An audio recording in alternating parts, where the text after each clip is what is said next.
نحمده ونصلي على رسوله الكريم أما بعد فأعوذ بالله من الشيطان الرجيم بسم الله الرحمن الرحيم إن الله وملائكته يصلون على النبي يا أيها الذين آمنوا صلوا عليه وسلموا تسليما اللهم صل وسلم على سيدنا وحبيبنا مولانا محمد وآله وصحابه وبارك وسلم صلاة وسلام عليك يا رسول الله صلی اللہ تعالی علیہ وسلم۔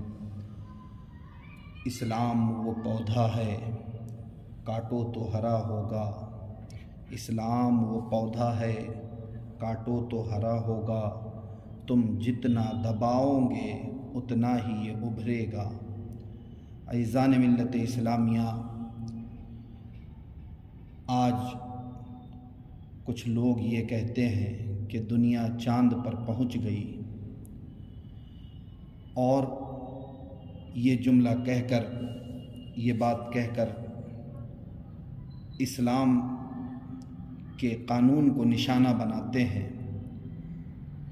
تو ان سے ہماری یہ چند گزارشات ہے، یہ چند باتیں ان سے ہماری عرض ہے کہ کچھ لوگ کہتے ہیں کہ اسلام کو ریفارمیشن یعنی اصلاح کی ضرورت ہے، کیونکہ دنیا چاند پر پہنچ چکی ہے، انسان فضا کو مسخر کر چکا ہے، لیکن اسلام کے ماننے والے وہی 1400 سال پرانی کتابیں بخاری، مسلم، ترمذی اور اسی زمانے کی تعلیمات لے کر بیٹھے ہوئے ہیں۔ آج اسلام کو جدید تقاضوں کے مطابق کرنے کے لیے ہمیں اسلام کا کوئی ماڈل ورژن چاہیے۔ اس سے ملتے جلتے دیگر جملے بھی سننے کو ملتے رہتے ہیں۔ آئیے ذرا اس کا گہرائی میں جا کر تجزیہ کریں اور جائزہ لیں۔ عرض یہ ہے کہ یہ جملے تو بڑا مشہور ہے، یہ جملہ تو بڑا مشہور ہے اور اکثر لوگوں نے سنا ہی ہوتا ہے کہ دنیا تو چاند پر چلے گئی ہے، لیکن بات یہ ہے کہ بھائی صاحب آپ بھی چلے جائیں، آپ کو چاند پر جانے سے کس نے منع کیا ہے؟ دین نے تو منع نہیں کیا۔ ہاں، فضول وقت ضائع کرنے کے لیے نہ جائیں بلکہ کسی کام کے لیے جائیے گا۔ لوگ چاند پر چلے گئے یا مشینوں کو مریخ پر بھیج دیا یا بہت سے دوسرے کام کر لیے، تو اس کا دین کی پرانی تعلیمات سے کیا تعلق ہے؟ ہر کوئی اپنی فیلڈ میں کام کرتا ہے۔ چاند پر جانا، مریخ پر گاڑی بھیجنا سائنس دانوں کا کام ہے، انہوں نے کر دیا۔ اب اسے دین کی تعلیمات کے خلاف استعمال کرنے کا کیا تک بنتا ہے؟ اگر اس جملے کو ایسے ہی سوچیں سمجھے بغیر بے موقع استعمال کرنا ہے تو آئیے ہم آپ کو کچھ اور مواقع بھی بتا دیتے ہیں۔ ایک موقع تو یہ ہے کہ صحافی خبریں جمع کرتے ہیں، کالمز لکھتے، تبصرے اور تجزیے کرتے ہیں۔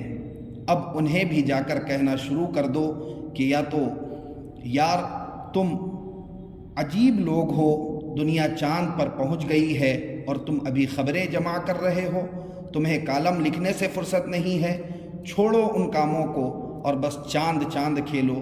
یوں ہی جو غریب بیچارے موچی ہو، جوتے گانٹ کر روزی کماتا اور بیوی بچوں کا پیٹ پالتا ہو، اسے بھی جا کر یہ فلسفہ جھاڑنا شروع کر دو کہ بھائی دنیا چاند پر پہنچ گئی ہے اور تم ابھی جوتے ہی گانٹ رہے ہو، چلو تم بھی چاند پر چلو۔ بس یہ نہ ہو کہ وہ بندہ آگے سے کہہ دے کہ جناب ٹھیک ہے، میں اپنا روزگار چھوڑتا ہوں، آپ مجھے بھی چاند پر لے جائیں۔ اسی طرح جو لوگ اسکول، کالجز میں تعلیم و شہریت یعنی ایجوکیشن یا سوشل اکنامکس یا جغرافیہ پڑھاتے ہیں، انہیں بھی جا کر کہنا شروع کر دو کہ جناب یہ تم جغرافیہ والے کیا پڑھا رہے ہو کہ کون سا سمندر کہاں پر ہے، کون سا دریا کہاں سے نکلتا، گزرتا اور ختم ہو جاتا ہے۔ ان سمندروں، دریاؤں نے ادھر ہی رہنا ہے، انہیں چھوڑو، دنیا چاند پر پہنچی ہوئی ہے اور تم ابھی دریا ہی ماپتے پھر رہے ہو۔ شہریت والوں سے کہیں کہ تم ابھی ریاست کی تعریف ہی متعین کرنے میں لگے ہو کہ فلاں نے ریاست کی یہ تعریف کی ہے اور فلاں نے یہ، کن کاموں میں پڑے ہوئے ہو؟ دنیا تو چاند پر پہنچی ہوئی ہے۔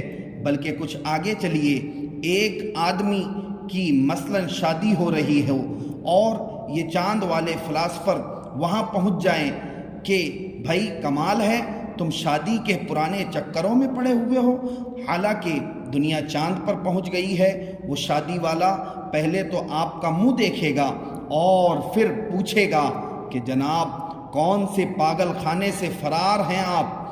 وہ یہی کہے گا کہ اگر دنیا چاند پر پہنچ گئی تو میں کیا کروں؟ میری شادی میں کیوں کباب میں ہڈی بن رہے ہو؟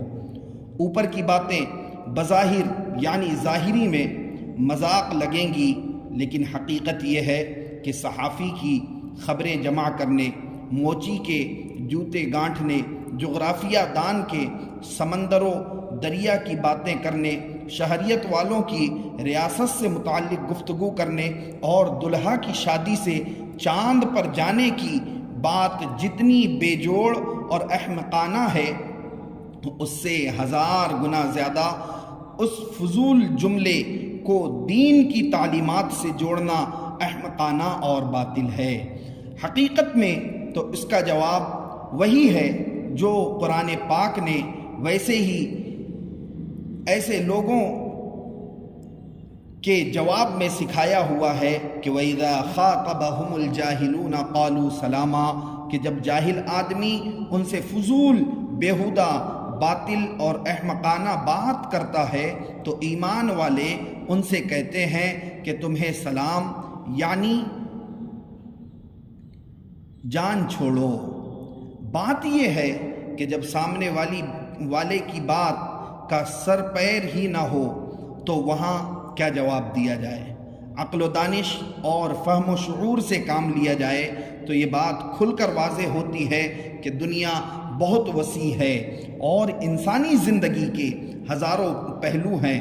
ایک انسان ہی کی زندگی کی ہزاروں ضروریات ہوتی ہیں، اسے لکھنے کے لیے قلم، دور رابطے کے لیے موبائل فون، بیٹھنے کے لیے کرسی، لیٹنے کے لیے بیڈ یا چارپائی، گرمی دور کرنے کے لیے اے سی، فین یا کولر، سردی بھگانے کے لیے ہیٹر اور دیگر ضروریات کے لیے نہ جانے کیا کیا چاہیے۔ یہ سب جسمانی ضروریات ہیں۔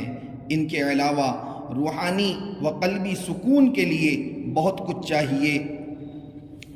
خاندان اور معاشرے میں زندگی گزارنی ہے تو اس کے اپنے تقاضے ہیں، اور اربوں انسانوں پر مشتمل دنیا کے متعلق غور کریں گے تو زندگی کے بے شمار رنگ اور حاجتوں سے واسطہ پڑے گا، اور مختلف لوگوں کو مختلف شعبے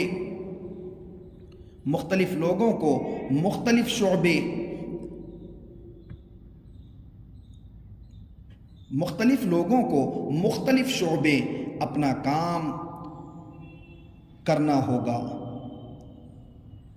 مختلف لوگوں کو مختلف شعبے پر اپنا کام کرنا ہوگا۔ اب اگر کوئی سائنس کا مارا اور چاند کا وظیفہ کرنے والا ہر جگہ یہی سوال جواب کرتا رہے کہ ساری دنیا چاند پر پہنچی ہوئی ہے اور تم کون سے کاموں میں لگے ہوئے ہو، تو ایسے کو یہی سمجھا جائے گا کہ جناب ہر بندہ اپنی فیلڈ اور دائرہ کار ہی میں کام کرتا ہے۔ جو بندہ جس فیلڈ میں ہوتا ہے وہ اسی کے دائرے کے اندر رہ کر کے کام کرتا ہے۔ کوئی بھی شخص سارے کام نہیں کر سکتا۔ اسلامی تعلیمات اور چاند پر جانے کی بات بے جوڑ ہے۔ چاند پر جانا یا اس کے لیے ریسرچ اور تیاری کرنا یا دیگر سائنسی ایجادات سائنس کا موضوع ہے، اسلام کا نہیں۔ دین اسلام کا موضوع ہے کہ انسان صحیح انسان کیسے بنے، اس کا مقصد زندگی کیا ہے، وہ اپنے اخلاقی روحانی معاملات کو کیسے درست کرے۔ ایک انسان کا دوسرے انسانوں سے اور سب سے بڑھ کر اپنے پیدا کرنے والے سے کیسا تعلق ہونا چاہیے، اس کے خالق و مالک کے احکام کیا ہے اور بندے کو کس طرح ان احکام پر عمل کرنا ہے، یہ ایسے ہی ہے جیسے زندگی کے عام معاملات کے متعلق سماجی علوم، سوشل سائنس والے بات کرتے ہیں یا علم شہریت والے ریاست کے اور عوام کے باہمی تعلقات پر کلام کرتے ہیں کہ ریاست اور شہریوں کے حقوق و فرائض کیا ہے۔ سماجی علوم اور شہریت کو کسی بھی سائنسی ترقی کا نام لے کر مسترد نہیں کیا جا سکتا کہ کوئی یہ کہنا شروع کر دے کہ سائنس کہاں سے کہاں پہنچ گئی اور تم ابھی خاندان، معاشرے، ریاست، رعایا کے بارے میں گپے مارنے میں لگے ہوئے ہو۔ جیسے یہ بات سراسر فضول اور غلط ہے، ایسے ہی بلکہ اس سے لاکھوں گنا زیادہ یہ بات باطل ہے کہ سائنسی ترقی وغیرہ کا نام لے کر خدا کے نازل کردہ کلام، اسلامی تعلیمات اور اس کے متعلق تحقیق و جستجو اور تعلیم و تعلم کو فضول کہا جائے۔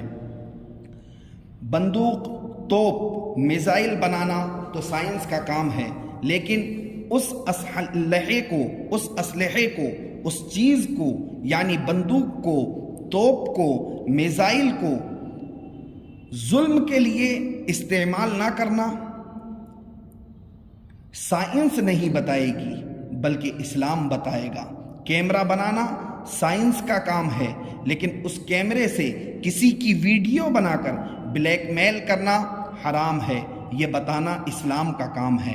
امانت و خیانت، دیانت و بد دیانتی، اخلاق و بد اخلاق، عدل اور ظلم، احسان و غصب، محبت و نفرت، دوستی و عداوت، عفو و انتقام، احساس ذمہ داری کا کام، احساس ذمہ داری و کام چوری، شفقت و شدت، سخاوت و بخل، عاجزی و تکبر، صبر و بے صبری، شکر و ناشکری، قناعت و حرص، ضبط و نفس و بے لگامی، ضبط نفس و بے لگامی، سعادت و شقاوت، بے غرضی و غرض مندی، خسائل و رذائل اور اس طرح کے بیسیوں اوصاف اور عادات و اخلاق کا بیان سائنس نہیں کرے گی بلکہ اسلام ہی سمجھائے گا۔ کیا زندگی میں بلب، موبائل، اے سی، کار، جہاز اور چاند پر جانے کی تو اہمیت ہے، لیکن اچھا انسان بننے کی کوئی اہمیت نہیں؟ اگر دیسی لبرل یہی سمجھتے ہیں تو یہ سمجھ اور ایسی سائنس انہی کو مبارک ہو، اور اگر اچھا انسان بننا بھی زندگی کی بنیادی ضرورت ہے اور یقیناً قطعاً ہے تو یہ اسلام ہی بتا سکتا ہے، کیونکہ انسان کو اس کے پیدا کرنے والے سے زیادہ کوئی نہیں جانتا، اور اس خالق نے اچھا بندہ بننے کا جو طریقہ بیان کیا ہے اسے اسلام کہتے ہیں، اور اسی کی انسان کو سب سے زیادہ ضرورت ہے۔ اللہ تبارک و تعالی قوانین اسلام پر تمام مسلمانوں کو ثابت قدم رہنے کی توفیق عطا فرمائے۔ اپنے ایمان اور عقیدے کی حفاظت کرنے والا اللہ تبارک و تعالی ہم تمام کو بنائے۔ اسلام تیری نبض نہ ڈوبے گی حشر تک، اسلام تیری نبض نہ ڈوبے گی حشر تک، تیری رگوں میں خون ہے روا چار یار کا۔